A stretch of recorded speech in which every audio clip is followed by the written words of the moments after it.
Karibu tena, hii ni siku ya 4 ya brooding hao vifaranga.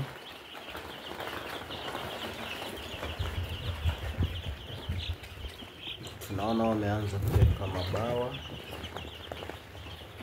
taratibu.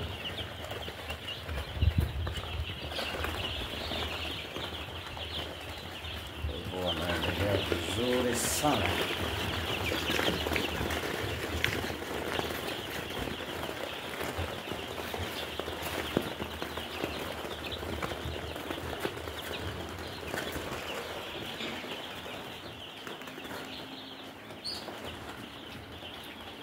Wako 450.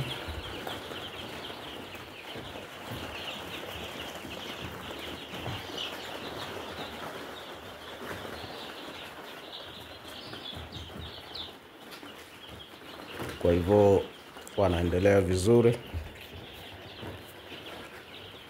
Tuna plan kutoa hili tandarua ili tuwa introduce kwa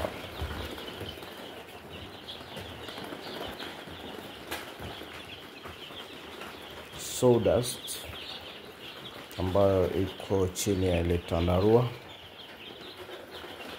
kwa sababu amesha elewa kudifferentiate between chakula na sawdust ama wood carving. Kwa hivyo